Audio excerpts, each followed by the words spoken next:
ఎందుకంటే అదే కదా, ఓటే కదా ఆయుధం మనకి ప్రజాస్వామ్యంలో ఉన్నది. ప్రభుత్వాలు ఎందుకు మారుతాయి? అప్పుడే మారుతాయి. దిస్ ఇస్ టూ ఎర్లీ అనేది రేవంత్ రెడ్డి చేసిన కామెంట్. రైట్. ఫస్ట్ నేను విద్యుత్ గురించి చెప్తానండి. ఒక మాట ఇందాక కాంగ్రెస్ ప్రతినిధి వారు అన్నారు కదా, దేశమంతా కూడా ఉచిత విద్యుత్ ఇచ్చేలాగా చేస్తామని అన్నారు అని. సో ఏదైనా కూడా నరేంద్ర మోడీ గారు అప్పటికప్పుడు జబ్కా జబ్ ఏదో 4 పైసలు ఇచ్చేసి చేతులు దులుపుకోవాలనేటటువంటి సిస్టము ఈ 10 సంవత్సరాల కాలంలో కూడా బీజేపీ పాలసీలో ఎక్కడా లేదు. బీజేపీ ఏం చేస్తుందండి, ఎస్ అందరికీ కూడా ఫ్రీ పవర్ వచ్చేలాగా దాన్ని ఒక పాలసీని డిజైన్ చేసి నెమ్మదిగా పబ్లిక్ ని అటువైపు డైవర్ట్ చేస్తుంది. ఇవాళ సోలార్ సిస్టమ్ ని ఎందుకు ఇంత పెద్ద ఎత్తున ఒక పాలసీ లాగా భారతదేశం అంతా పెట్టి ప్రతి ఇంటికి కూడా మనం సోలార్ పెట్టుకుంటే 70,000 రూపాయలు సెంట్రల్ గవర్నమెంట్ సబ్సిడీ ఇస్తోందండి, ఇచ్చి ఎంకరేజ్ చేస్తుంది పబ్లిక్ ని ఫ్రీగా. ఇప్పుడు సామా రామ్మోహన్ రెడ్డి గారు కాంగ్రెస్ పార్టీ ఉన్నప్పటి నుంచి సోలార్ పాలసీ మీద ఉంది. ఉచిత విద్యుత్ ఎందుకు ఇస్తలేరు అని అంటే ఇద్దరికి సామా గారికి రుద్రమ గారికి కాదు, పాలసీల మీద అనేటటువంటిది ఎట్లుంది తెలుసా? మీరు రుణమాఫీ లేకపోతే కొలువులు ఎందుకు ఇస్తలేరు అంటే వాళ్ళ కాళ్ళ మీద నిలబడి వాళ్ళు ఎట్లా కొలువులు తెచ్చుకోవాలో మేము ప్రయత్నం చేస్తున్నాం. కాదు రాణరుద్రం గారు, నా పాయింట్ ఏంటంటే ఒకటి కాదు కేసీఆర్ గారు ఏమన్నారు, మీరు అసలు 10 లక్షల కోట్లు ఇచ్చామని మీరు చెప్తుంటే 11 రూపాయలు కూడా ఇవ్వలేదని ఆయన అంటున్నారు. అలాగే ఇప్పుడు సామా కొన్ని పాయింట్స్ తీసుకొచ్చారు. ఈ పథకాల మీద ఒక రోజు కొంచెం మనం డిబేట్ చేద్దాం. కానీ ఇప్పుడు ఏంటంటే వాళ్ళు పొలిటికల్ యాంగిల్లో మాట్లాడుకుంటే కనుక ఈ పథకాలు ఇక్కడ ఇవాళ రాష్ట్ర ప్రభుత్వం ఫెయిల్యూర్ అయ్యిందనేది వాళ్ళు కేసీఆర్ అంటున్నారు. సరే, బీజేపీ నేతలు కూడా దాదాపుగా పొలిటికల్గా మీరు చేసే విమర్శ అదే. కానీ నా పాయింట్ ఏంటంటే చర్చ అప్పుడే బయలుదేరిందా? మల్ల యాదవ్ గారు చెప్పినట్టు నిజంగానే తెలంగాణ ప్రజలు ఎందుకు కాంగ్రెస్ పార్టీకి అధికారం ఇచ్చామని తలలు బాదుకుంటున్నారా కేసీఆర్ గారు చెప్పిన స్థాయిలో? అదైతే నిజం ఋషి గారు. ఎందుకంటే ఇవాళ మా ఇంట్లో వంట మనిషి మాకు మెయిడ్ ఉంది. ఆమె ఏంటంటే ఆమె వెళ్ళి కాంగ్రెస్ పార్టీకి అసెంబ్లీ ఎలక్షన్స్ లో నేను బీజేపీలో ఉన్నా, నేను బీజేపీ అభ్యర్థిని అయినా కూడా ఆమె వెళ్ళి కాంగ్రెస్ పార్టీకి ఓటేసి వచ్చింది. ఎందుకు వేసినావు స్వరూపాన్ని నేను అడిగితే ఏం చెప్పింది తెలుసా అండి ఆమె?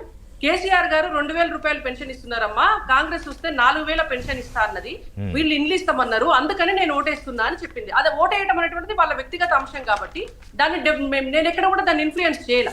మీకు ఇవాళ రేవంత్ రెడ్డి గారు టీవీలో కనపడితే ఆమె తిట్టేటటువంటి తిట్లు ఎప్పుడన్నా నేను వీడియో చేసి మీకు పంపిస్తా చూడండి. అంటే ఇది కామన్ పీపుల్ కు ఉన్నటువంటి ఒక ఒపీనియన్. మా డ్రైవర్ ఉన్నాడు, మా డ్రైవర్ ఇక్కడ నుంచి మహబాద్ కు పోయి కుటుంబాన్ని తీసుకొని పోయి ఆ రోజు పార్టీకి ఓటేసి వచ్చినాడు. ఎందుకు ఓటేసి వచ్చినాడు? ఆ రోజు బీఆర్ఎస్ పార్టీ సమయంలో ఆయనకు డబుల్ బెడ్రూమ్ ఇల్లుకు ఇస్తామని చెప్పి ఆ ఎవరో కాంట్రాక్టర్ అప్పచెప్పితే అది ఓన్లీ పిల్లర్ లేచి ఇడిచిపెట్టి ఉంటే, ఇవాళ కాంగ్రెస్ పార్టీ వస్తే జాగా ఉంటే 5 లక్షలు ఇస్తామన్నారు మేడం, అందుకని నేను ఓటేసి వస్తున్నా అంటే అది అతని వ్యక్తిగతమైనటువంటి అంశం. నేను ఇవన్నీ ఎందుకు కోడ్ చేస్తున్నాను అంటే, కావాలంటే మిమ్మల్ని వాళ్ళ ముందు మీరు కెమెరా పంపించండి, నేను మీకు వినిపిస్తాను కూడా. ఇవాళ అదే మా డ్రైవరు రేవంత్ రెడ్డి గారు కానీ కాంగ్రెస్ పార్టీ వాళ్ళు కానీ కనబడితే తిట్టకుండా తిడుతున్నాడు. నేను ఎందుకు చెప్తున్నా, ఇది పబ్లిక్ ఒపీనియన్. గ్రౌండ్ లో రాష్ట్రంలో పబ్లిక్ ఒపీనియన్ అంతా ఒకలాగే ఉంటుందా రుద్రమ్ గారు?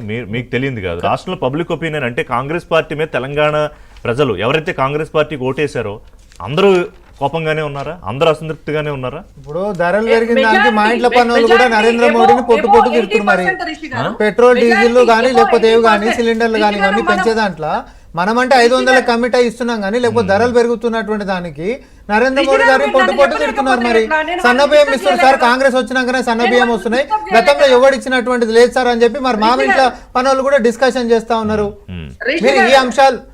మీరు ఈ అంశాల మీద మనం మాట్లాడుకునేటప్పుడు డిబేట్ అనేటటువంటి ఇంట్లో పనుల మీదకి మనం అట్రిబ్యూట్ చేస్తే కరెక్ట్ కాదంటున్నాము. వారు మాట్లాడేటప్పుడు కూడా నేను ఇంటరప్ట్ చేయగలను కదా, వారిని కూడా ఒక్క మాట. ఎందుకంటే పొట్టు తిడుతున్నారు అంటే నరేంద్ర మోడీ గారిని కూడా పొట్టు తిడుతున్నారు మరి మా ఇంట్లో పనులు కూడా. Let me complete. ఇవాళ ఊళ్ళకు పోతే రైతు భరోసా పైసలు వస్తలేవు, పెళ్లిళ్ళు అయినటువంటి ఆడపిల్లలకు జనాలను కొట్టుక చంపిస్తారు సార్, వాళ్ళ కూడా ఓటేస్తారు. ఎంతసేపు పని చేసుడు శాత కాదు కానీ కోట్లాట పంచాయతీలు మాత్రం పెట్టనీకే చెప్పనీయకుండా రిషి గారు ప్రతిదీ ఇంటరప్ట్ చేస్తే